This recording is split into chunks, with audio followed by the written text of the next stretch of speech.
دوسرے نمبر پر اللہ تعالیٰ نے کہا شکر کرو۔ شکر دو طریقوں سے ہوتا ہے، ایک زبان سے ہوتا ہے اور ایک اعمال سے ہوتا ہے۔ زبان سے جب ہم کھانا کھا لیتے ہیں الحمدللہ کہتے ہیں، الحمدللہ، یہ زبان سے شکر ہو گیا۔ اور بعض دفعہ شکر ہوتا ہے اعمال سے، افعال سے۔ نماز پڑھ رہے ہیں، جہاد کر رہے ہیں، تبلیغ کر رہے ہیں، تلاوت کر رہے ہیں، یہ اعمال سے اللہ تعالیٰ کا شکر ہے۔ سجدہ کر رہے ہیں، رکوع میں ہیں، اتحیات میں ہیں، یہ اللہ تعالیٰ کا شکر ادا کر رہے ہیں۔ سبحان ربی العظیم، سبحان ربی الاعلیٰ، التحیات للہ والصلوات والطیبات، یہ اس کے اندر دونوں چیزیں آ گئیں، یہ زبان سے بھی ہو رہا ہے اور افعال سے بھی ہو رہا ہے۔ واشکروا للہ ان کنتم ایاہ تعبدون، اگر تم صرف اللہ کی بندگی کرنے والے ہو۔ انما حرم علیکم المیتہ، اللہ تبارک و تعالی نے تمہارے اوپر صرف مردار کو حرام کیا ہے۔ مردار کے اندر دونوں چیزیں آ جاتی ہیں، وہ چیز جو سرے سے مردار ہے یا وہی حلال جانور جو حرام ہو گیا ہے، وہ بھی مردار کے اندر آتا ہے۔ نمبر 3، حلال جانور جس کو غیر اللہ کے نام پہ ذبح کیا گیا، جیسے آگے آ رہا ہے وَلَحْمَ الْخِنْزِيرِ وَمَا أُهِلَّ بِهِ لِغَيْرِ اللَّهِ، جس کو اللہ کے علاوہ کسی اور کے نام پہ ذبح کیا گیا، یہ بھی حرام کے اندر آتا ہے۔ وَلَحْمَ الْخِنْزِيرِ، خنزیر کا گوشت بھی حرام ہے۔ خنزیر عین نجس ہے، بالکل حرام ہے، کسی صورت اس کا کھانا جائز نہیں ہے۔ وَمَا أُهِلَّ بِهِ لِغَيْرِ اللَّهِ، جو اللہ کے علاوہ کسی اور کے نام پہ ذبح کیا جائے، حلال جانور کیوں نہ، وہ حرام ہو جاتا ہے۔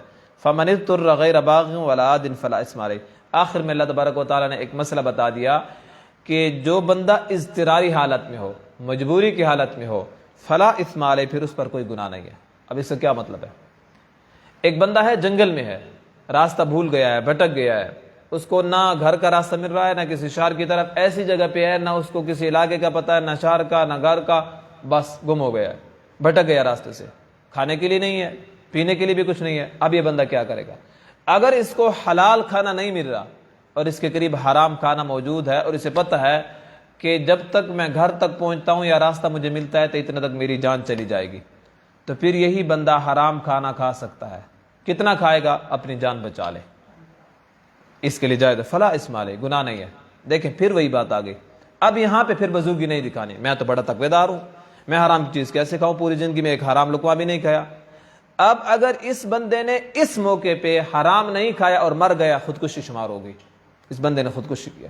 شریعت اس کو اجازت دے رہی ہے، قرآن کہہ رہا ہے فَمَنِ اضْطُرَّ غَيْرَ بَاغٍ وَلَا عَادٍ، حد سے تجاوز کرنے والا نہیں ہے۔ حد سے تجاوز مطلب کیا ہے؟ ایک بندے نے، میں مثال دیتا ہوں بطور تفنن، بطور مذاق کے، ایک بندے نے کبھی گدھے کا گوشت نہیں کھایا، اور اس وقت اس کو گدھے کا گوشت مل گیا اور اس نے کھایا، کہتا ہے تو مزیدار، لذیذ ہے، تھوڑا اور بھی کھا لوں۔ ایک مثال دے رہا ہوں، اب مزید کھاتا ہے تو یہ حد سے تجاوز کرنے والا ہے، صرف اتنا کھائے گا کہ جس سے اس کی جان بچ جائے۔ ایک بندہ ہے، اس کو پینے کے لیے کچھ نہیں مل رہا، صرف شراب مل گئی یا اس طرح کی کوئی اور چیز، حرام چیز مل گئی۔ اب اس موقع پہ بندہ شراب بھی پی سکتا ہے جب اس کی جان کے جانے کا خطرہ ہو، اگر نہیں پیے گا مر گیا، خودکشی شمار ہوگی۔ اب کتنے پیے گا؟ جتنے اس سے پیاس بجھ جائے اور اپنی جان بچا سکے۔